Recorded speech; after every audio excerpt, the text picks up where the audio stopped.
A palavra de Deus diz assim: ó profundidade da riqueza, tanto da sabedoria como do conhecimento de Deus. Quão inexplicáveis são os seus juízos e quão insondáveis são os seus caminhos.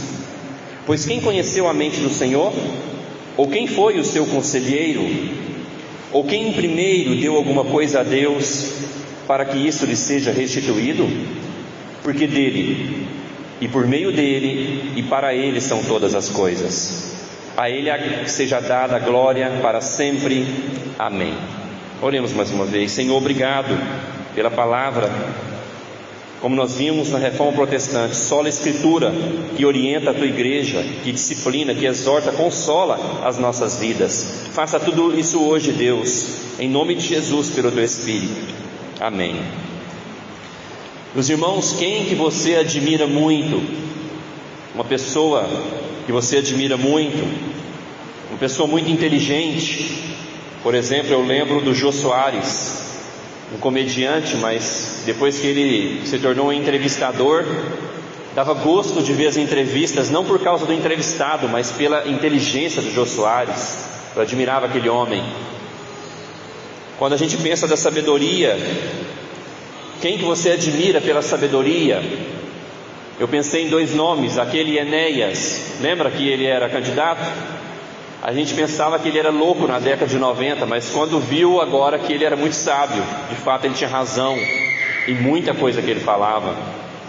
Eu admiro também pela sabedoria, também parece que faleceu agora, o Ariano Suassuna, aquele escritor, lembra dele? Que bom, que sabedoria ouvir aquele homem. Em relação ao talento, eu admiro o Ronaldinho Gaúcho.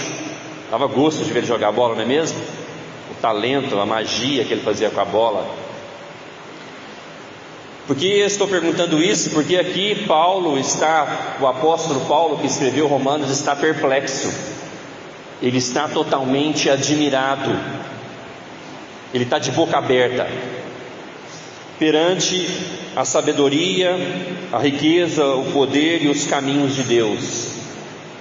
Ele olha para a palavra de Deus, ele olha e fica admirado por tudo aquilo. Assim devemos ser nós, quando nós meditarmos na palavra de Deus, quando nós vermos quem é Deus, igual nós lemos hoje no início do culto, que Deus, Ele pega as águas que existem na terra na palma da sua mão. A gente tem que olhar para esse texto e ficar admirado com o poder de Deus, com a sabedoria de Deus.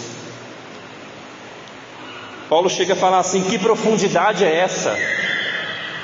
Quanto mais ele cava para conhecer a Deus, quanto mais ele cava para saber dos desígnios de Deus, tem coisas mais fundas ainda. Ele fala: que profundidade! Ele está assustado. Ele chega a dizer que os caminhos de Deus são inexplicáveis. Como entender todos os caminhos de Deus? Ele está admirado perante quem é o Senhor. Mas ele chega no capítulo 11 admirado porque ele começa a receber as revelações de Deus. No capítulo 1 ele fala que o Evangelho é o poder de Deus para salvar todo aquele que crê. Ele fala que o justo viverá pela fé. E desde já no capítulo 1 ele fala que os gentios deixaram de dar glória a Deus para buscar a glória de si mesmos, abandonaram a Deus, negaram o conhecimento de Deus. Isso no capítulo 1. Daí no capítulo 1 Paulo recebe a revelação do Espírito Santo que os judeus que tinham a lei também eram indesculpáveis. Daí no capítulo 3 ele põe todo mundo junto. Judeus e gentios são indesculpáveis. E no capítulo 3 ele chega a falar assim: não há nenhum homem que busque a Deus, não há um sequer, não há nenhum justo, não há ninguém que entenda. Todos os homens são depravados e caídos. Daí no capítulo 4 Paulo recebe a revelação de Deus que Abraão, o pai da nação, ele foi salvo não pelas suas obras, mas pela fé. E ele continua discorrendo nessa revelação do Espírito Santo em Romanos. No capítulo 5 ele chega a dizer que nós só temos paz com Deus mediante a fé no Senhor Jesus Cristo. No capítulo 6 ele fala: aquele que teve fé, ele não mais é escravo do pecado. Capítulo 7 ele fala que nós agora estamos casados eternamente com Cristo. Capítulo 8 ele fala do Espírito Santo, que o Espírito Santo é aquele que nos ensina, que nos dirige. Ele fala um dos versículos mais bonitos, Romanos 8, 28, que todas as coisas cooperam para o bem daqueles que amam a Deus. Tanta coisa Paulo está recebendo da revelação de Deus e escrevendo para os romanos. Daí capítulo 9, muito difícil, porque no capítulo 9 diz que Deus, Ele escolhe, predestinou os salvos, vasos de misericórdia e vasos de ira, de acordo com a vontade soberana dele, porque todos pecaram, ninguém merecia ser salvo. Capítulo 10, ele fala que o Evangelho tem que ser pregado para que as pessoas creem. Capítulo 11, Deus fala para ele que aqueles judeus que negaram a vinda de Cristo agora vão se voltar para Cristo no final. Então veja tudo isso que Paulo recebeu do Espírito Santo. Então ele chega no final agora do capítulo 11, ele está assustado. Como alguém poderia ter um plano perfeito assim? Ele está assustado.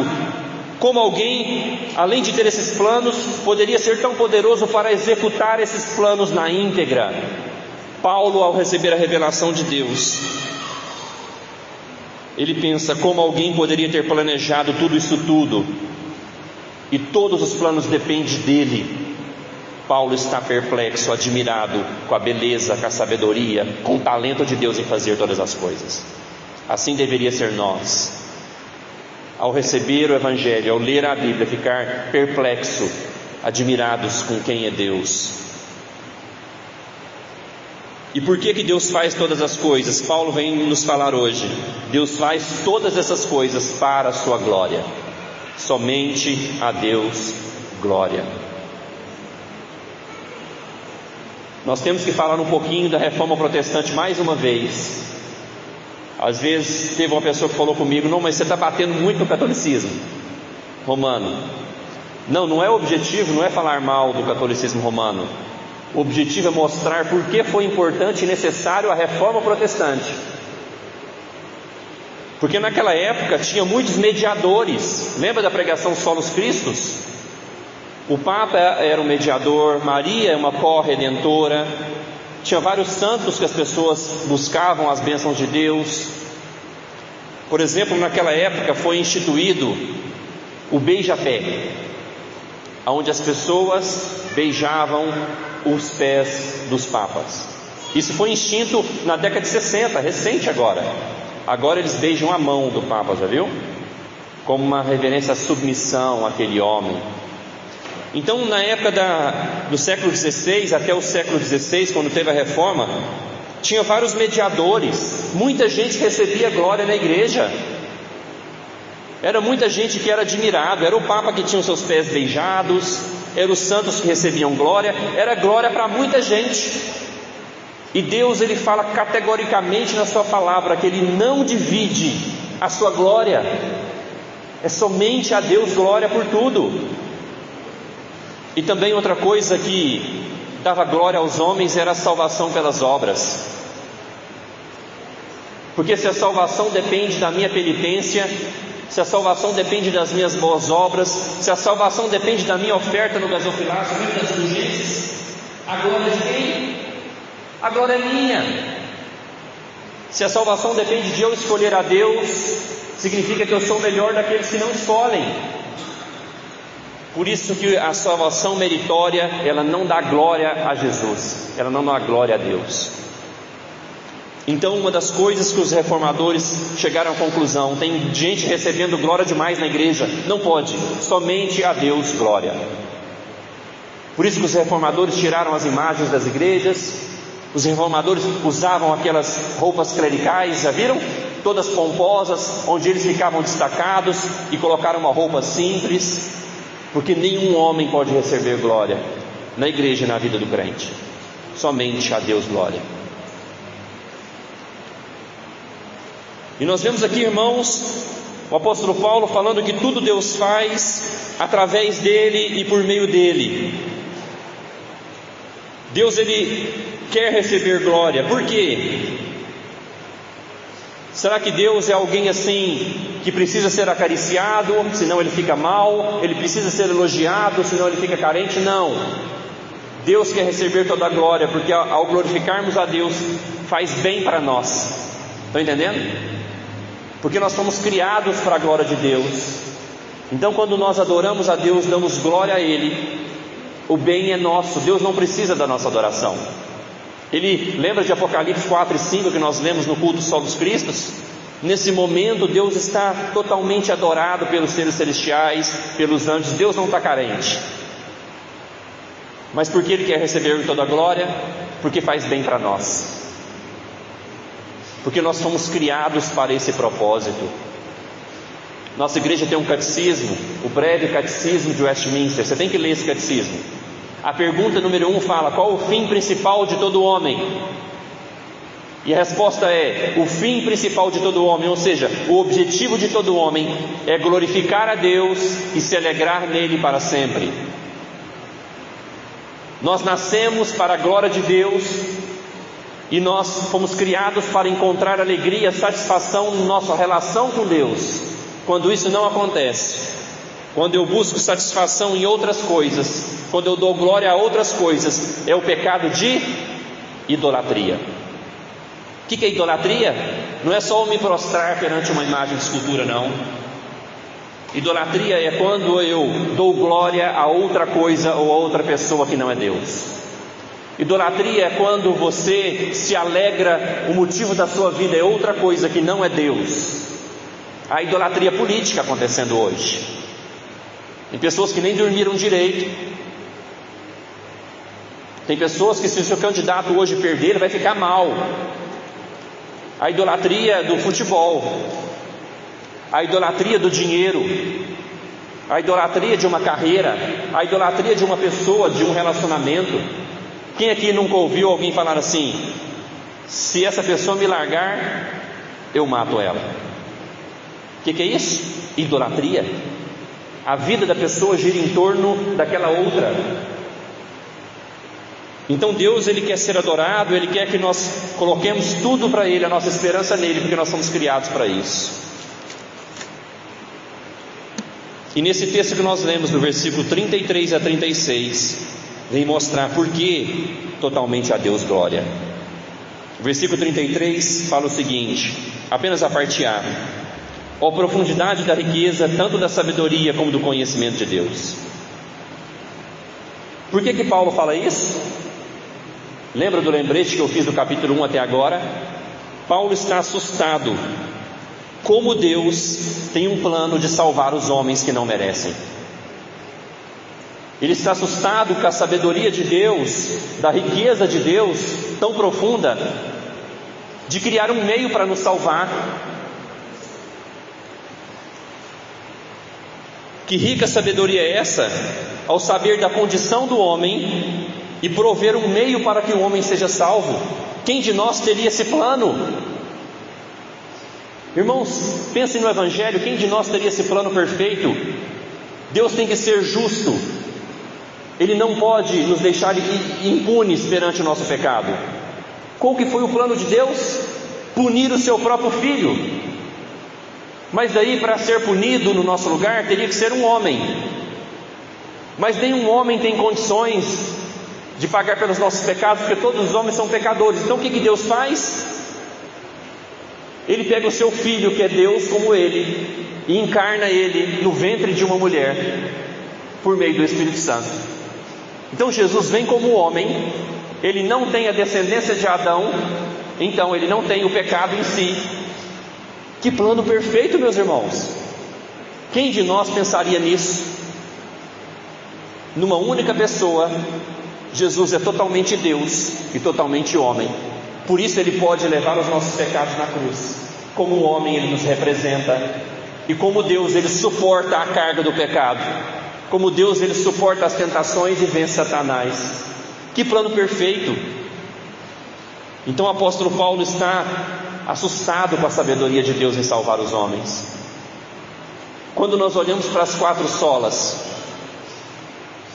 se a salvação é somente pela graça, não depende dos meus méritos, se a salvação é pela fé, se a salvação é por meio de Cristo, se a salvação é revelada para mim por meio das Escrituras, quando nós olhamos tudo isso, só nos resta a quinta sola, que é soli Deo glória. Somente a glória a Deus para nos salvar. Portanto, meus irmãos, você tem que crer nessa mensagem de salvação. Você tem que crer no Evangelho, porque quando nós cremos no Evangelho e recebemos o Evangelho, nós glorificamos a Deus, porque nós damos para Deus a glória daquele serviço que custou muito caro para o seu filho. Você tem que levar essa mensagem para as pessoas que não são salvas, porque quem não tem Cristo ainda como Senhor da sua vida e Salvador, ele não glorifica a Deus, embora ele possa fazer boas obras, porque a sua vida ainda está em pecado contra Deus. Você tem que levar o Evangelho, você tem que pregar na sua casa para aqueles que não conhecem, porque enquanto ele não está em Cristo, a sua vida não glorifica a Deus. Só glorifica a Deus aqueles que receberam a salvação de Jesus. Amém? Mas Paulo agora ele está perplexo, ainda no versículo 33, a parte B.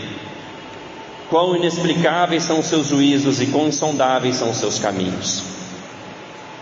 Paulo ele está assustado com como Deus conduziu ele até Cristo, como Deus conduz as pessoas até Ele. Meus irmãos, são 8 bilhões de pessoas no mundo. Como um único ser consegue saber da vida de todo mundo, conhecer o coração de todo mundo, e aqueles que Ele quer, Ele conduz até Cristo. Que caminhos insondáveis! Que Deus é esse que consegue controlar 8 bilhões de pessoas? Paulo está perplexo com o poder e a sabedoria de Deus. Mas também, meus irmãos, olhe para a sua história. Olhe a família que você nasceu. Olhe para as dificuldades que você teve na vida. Como que você chegou até Cristo? Como que você chegou até essa igreja? Todos os seus caminhos foram direcionados por esse Deus sábio e poderoso. Ele te guiou desde o ventre da sua mãe. Paulo está perplexo como Deus conduz as coisas, como Deus conduziu a sua vida, a minha vida. Você consegue olhar para a sua história e dar glória a Deus? Aonde você nasceu, os sofrimentos que seus pais tiveram, os sofrimentos que você teve, as alegrias que você teve, como que você conheceu o Evangelho.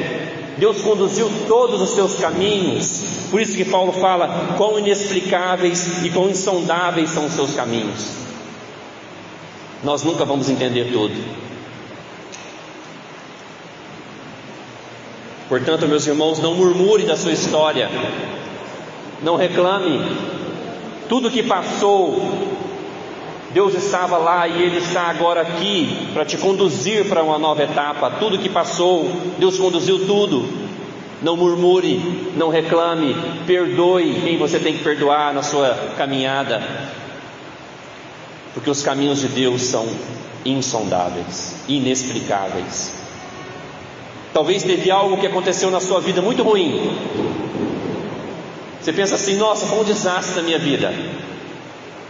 Mas não, todas as coisas cooperam para o bem daqueles que amam a Deus, que são chamados segundo os seus propósitos. Somente a Deus glória. Ele nos ama e nos conduz. Os seus planos é de paz para nós, meus irmãos.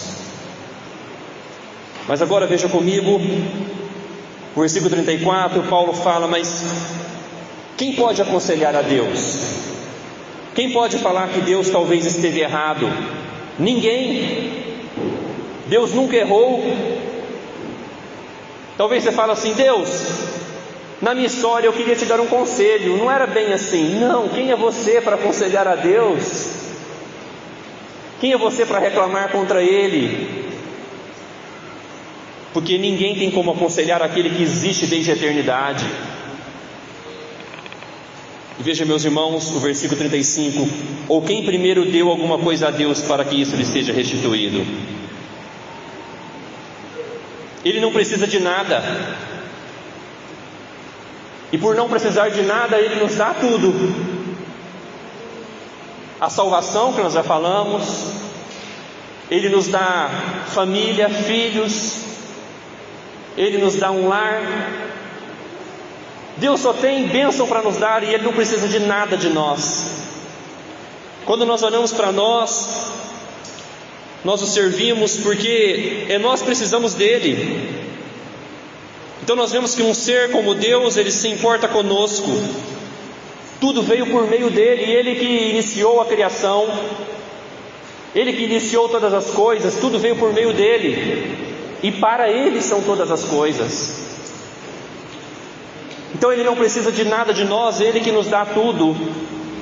Mas por gratidão agora nós queremos dar a Ele toda a glória, dar a Ele todo o louvor, não reclamar dos seus caminhos, não reclamar dos maus momentos, mas saber que Ele tem conduzido a nossa vida, porque esse Deus é tão grande que Ele consegue tomar conta das águas do mar na sua mão e da vida de cada um das suas ovelhas. Meus irmãos, mantenha o foco aqui. Sei que está difícil, mas mantenha a atenção aqui, porque talvez esses homens estão festejando a sua esperança terrena, nós estamos ouvindo a nossa esperança eterna. Esse próximo homem, eu não sei quem é, vai conduzir o nosso país por 4 anos. Nós estamos ouvindo a palavra que Ele vai conduzir a nossa vida até a eternidade, por toda a eternidade. Quem vai agarrar na nossa mão quando nós morrermos, na nossa alma, diz que é o pastor das nossas almas, o Senhor Jesus Cristo. A Ele toda a glória. Portanto, eu te elogio, meu irmão, que está aqui hoje ouvindo a palavra de Deus, num dia tão conflitoso. Mas qual o objetivo então de tudo isso? Qual o objetivo dele nos salvar? Qual o objetivo dele conduzir os nossos caminhos? Qual o objetivo dele nos abençoar, nos dar todas as coisas? O versículo 36 fala isso. Vamos ler juntos? Porque dele, e por meio dele, e para ele são todas as coisas. A ele seja a glória para sempre. Amém. Qual é o objetivo de nos salvar, de nos dirigir, de nos abençoar? O objetivo é para a glória de Deus. Esse é o objetivo de tudo que Ele faz na nossa vida. Portanto, meus irmãos, eu te pergunto hoje: você glorifica a Deus? Pensa aí, você dá glória a Deus? Você já aceitou essa oferta da salvação? Se alguém não aceitou ainda a oferta da salvação, essa pessoa não glorifica a Deus. Você tem que pregar o Evangelho para ela, que a vida dele não glorifica a Deus, mesmo que ele faça boas obras. Nós podemos glorificar a Deus confiando nele, se alegrando nele, dando glória a Ele nos caminhos dele. Portanto, meus irmãos, se alegrem sempre em Deus, não crie ídolos no seu coração, não deixe que nada roube o senhorio de Jesus no seu coração, que a sua alegria não dependa das circunstâncias da sua vida, que a sua alegria dependa de Deus e porque Ele te chamou para ouvir a sua voz. Assim nós glorificamos a Deus, aceitando a oferta da salvação e depois nos alegrando nele como nosso Senhor, dando glória a Ele por tudo que Ele faz na nossa vida, sendo grato e usando aquilo que Ele nos dá para adorá-lo. Porque Paulo vai falar no capítulo 12, versículo 1, ao fechar isso ele fala: portanto, irmãos, pelas misericórdias de Deus, peço que ofereçam o seu corpo como sacrifício vivo, santo e agradável a Deus. Este é o culto racional de vocês. Eu quero que você saia daqui pensando isso. O que eu vou fazer para glorificar a Deus? Eu já falei algumas coisas. Aceite a oferta da salvação. Você fala: Gabriel, já sou crente, estou batizado, já aceitei. Amém. Se alegre nele, viva para a glória dele. Você fala: Gabriel, já fiz isso, já estou vivendo assim. Amém. Não tem ídolos no seu coração? Glória a Deus. Mas agora, irmãos, eu quero pensar com você esse versículo 12:1. Ofereça o seu corpo para ser queimado? Não. Ofereça o seu corpo como sacrifício a Deus. Jovens que estão aqui, que têm a vida toda pela frente, que está na sua força aí da juventude, que tem mais ânimo do que a gente que passou dos 40, ofereça a sua juventude, a sua força para servir a Deus. Ofereça os seus membros para a glória de Deus, não para o pecado. Nós também, senhores e senhoras que estão aqui, ofereça os seus últimos 15, 20 anos de vida, o seu corpo para servir a Deus. Faça algo para a glória de Deus. Trabalhe para a glória de Deus. Sirva com os seus dons que Ele te deu para a glória de Deus. Porque Paulo vai falar que esse é o nosso culto racional. Por quê? Porque Ele é digno. Somente glória a Deus. Ofereça o seu corpo, a sua vida para a glória de Deus. Amém. Quero te convidar para baixar a cabeça.